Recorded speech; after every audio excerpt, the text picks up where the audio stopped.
வணக்கம். கும்பராசி அன்பர்களுக்கான 2026ஆம் ஆண்டின் புத்தாண்டு பலன்களை பார்க்க போகிறோம். கும்பராசிக்காரர்களை பொறுத்தவரை 2ஆம் இடத்தில் வந்து அமரக்கூடிய சனி பகவானால் உங்களுக்கு இனிமையான பயணங்கள், இனிமையான பயன்கள், இனிமையான வளர்ச்சிகள் எல்லாம் கூட போகிறது. நீங்கள் இதுவரை எதிர்பார்த்து காத்திருந்த சனி பயிற்சி இந்த ஆண்டு நிகழவிருப்பதால் இதுவரை ஜென்ம சனியின் ஆதிக்கத்தில் சிக்கி தவித்த உங்களுக்கு மார்ச் மாதம் பயிற்சியாகும் சனி சந்தோஷத்தை வழங்கப் போகிறார். ஆண்டின் தொடக்கத்தில் குரு உங்கள் ராசியையே பார்க்கிறார். தொழில் பலம் இதனால் உங்களுக்கு அதிகரிக்கும். கடகத்தில் குரு வரும்பொழுது மட்டும் நீங்கள் சற்று கவனமுடன் இருந்தால் போதும். புத்தாண்டின் தொடக்கத்தில் உங்கள் ராசிநாதன் சனி உங்கள் ராசியிலேயே சஞ்சரிக்கிறார். 7.5 சனியில் ஜென்ம சனியின் ஆதிக்கம் ஆரம்பிக்கிறது. மனக்குழப்பம் இதனால் அதிகரிக்கும். இந்த ஆண்டு சனி, குரு மற்றும் ராகு கேது போன்ற கிரகங்களின் பெயர்ச்சியும் இருக்கிறது. ஜென்மத்தில் சஞ்சரிக்கும் ராகு ஒரு கட்டம் பின்னோக்கி நகர்ந்து மகரத்திற்கு வரும்பொழுது உங்களுக்கு பல மாற்றங்கள் நிகழும். ஆண்டின் தொடக்கத்திலேயே மிதுன ராசியில் சஞ்சரிக்கும் குரு பகவான் உங்கள் ராசிக்கு 1, 9, 11 இந்த 3 இடங்களை பார்க்கிறார். உங்கள் ராசியை குரு பார்ப்பது ஒரு வகையில் நல்லதுதான். உற்சாகத்தோடு நீங்கள் பணிபுரியலாம்.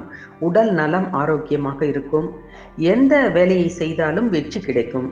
கணிசமான தொகை கைகளில் புரளக்கூடிய ஒரு நேரம். உங்களுடைய புது புது முயற்சிகளுக்கெல்லாம் வெற்றி கிடைக்கப் போகிறது. உங்கள் ராசிக்கு ஜென்மத்தில் சஞ்சரிக்கும் சனி பகவான் மார்ச் மாதம் 6ஆம் தேதி வாக்கிய கணிதப்படி உங்கள் ராசிக்கு 2ஆம் இடம் என்று சொல்லக்கூடிய குடும்பஸ்தானத்தில் வந்து அமரப்போகிறார். இதனால் குடும்ப முன்னேற்றம் நிறைவாக இருக்கும். கொடுக்கல் வாங்கல்கள் திருப்தி தரும். தொழில் குறுக்கீடு எதுவும் இருக்காது. சனியின் பார்வை உங்கள் ராசிக்கு 4, 8, 11 இந்த 3 இடங்களில் பதியும். இதனால் நல்ல சம்பவங்கள் எல்லாம் நடக்கும். வீடு இடம் வாங்கும் யோகம் கூட ஏற்படும்.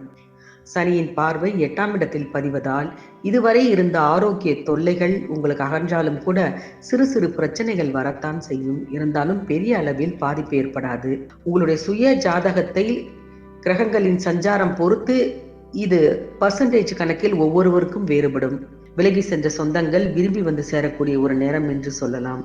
சனியின் பார்வை 11ஆம் இடத்தில் பதிவதால் தொழிலில் திருப்திகரமான லாபம் இருக்கும். ஒரு நேரத்தில் ஒரு சிலருக்கு புதிய தொழில் தொடங்கலாமா என்ற எண்ணம் கூட தோன்றும். யோகம் உண்டு என்பதால் எதையும் யோசிக்காமல் ஆரம்பியுங்கள். அதே நேரத்தில் இந்த புத்தாண்டில் மே மாதம் குரு பகவான் கடகராசிக்கு பயிற்சியாகிறார். அவருடைய பார்வை 2, 10, 12 இந்த 3 இடங்களில் பதியும். இதனால் என்ன நடக்கும் என்று பார்த்தோமானால் இதுவரை நடக்காத காரியங்கள் கூட நடந்து உங்களை மிகப்பெரிய ஆச்சரியத்தில் ஆழ்த்தும். குருவின் பார்வையால் பல வளங்களை நீங்கள் பெறப்போகிறீர்கள். குருவின் பார்வை 2ஆம் இடத்தில் பதிவதால் குடும்பஸ்தானம் வலுப்பெறும். இல்லறம் ஒரு மகிழ்ச்சியான குடும்பமாக மாறக்கூடியதை நீங்கள் கண்கூடாக பார்க்கலாம். எதிர்காலத்தை பற்றிய பயம் உங்களை விட்டு அகன்றுவிடும். அதே நேரத்தில் குருவின் பார்வை உங்கள் தொழில் ஸ்தானத்தில் பதிவதால் தொழில் ஸ்தானமும் பலப்பட போகிறது. இதுவரை என்ன செய்வது ஏது செய்வது என்று ஸ்தம்பித்து நின்ற நீங்கள் எல்லாம் இனி தெளிவாக ஒரு முயற்சியை மேற்கொள்வீர்கள். குருவின் பார்வை 12ஆம் இடத்திலும் பதிவதால் விரயங்களை சுப விரயங்களாக மாற்றிக்கொள்ள ஒரு வாய்ப்பு ஏற்படும். நீண்ட தூர பயணங்கள் செல்ல வாய்ப்பு இருக்கிறது. புதிய வாகனங்களை வாங்கி மகிழக்கூடிய நேரமும் இதுதான். ஆரோக்கிய குறைபாட்டால் மருத்துவமனையை அணுகி உடனே நிவர்த்தி செய்து கொள்ளக்கூடிய ஒரு வாய்ப்பு கூட உங்களுக்கு ஏற்படும். அதே நேரத்தில் 13/11/2026 அன்று சர்ப்ப கிரகங்களான ராகு கேதுக்களின் பயிற்சியும் இருக்கிறது. உங்கள் ராசியிலேயே சஞ்சரிக்கும் ராகு பகவான் அவர் பயிற்சியாகும் பொழுது 12ஆம் இடத்தில் வந்து அமருவார். 7ஆம் இடத்தில் சஞ்சரிக்கும் கேது 6ஆம் இடத்திற்கு வருவார். உங்கள் ராசிக்கு 12ஆம் இடத்திற்கு ராகு வருவதால் பயணங்கள் அதிகரிக்கும். இதுவரை பக்கபலமாக இருந்த நண்பர்கள் உங்களை விட்டு விலக கூட நேரிடலாம். எதற்கும் கவலைப்படாதீர்கள். 6ஆம் இடத்தில் கேது சஞ்சரிப்பதால் உத்தியோகம், தொழிலில் திறமைக்குரிய அங்கீகாரம் கிடைக்கும். உடல் நலனில் பிரச்சனை அதிகரிக்கும். எடுத்த முயற்சிகளில் தாமதம் ஏற்படும். குடும்பத்தில் கருத்து வேறுபாடு தோன்றும். எதிலும் அவசரமாக முடிவெடுக்க வேண்டாம். அலுவலக பணியில் ஆர்வமாக இருந்தாலும் அதிகாரிகளின் கெடுபிடியால் மன வருத்தம் ஏற்படக்கூடிய சூழ்நிலை ஏற்படும்.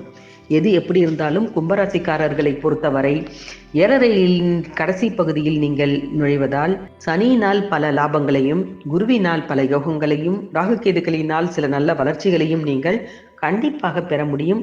இது போன்ற மற்ற ராசிகளின் பலன்களை பார்க்க மறக்காமல் ஜி கிரியேஷன் தமிழ் சேனலை சப்ஸ்கிரைப் பண்ணி வைத்துக் கொள்ளுங்கள். நன்றி, வணக்கம்.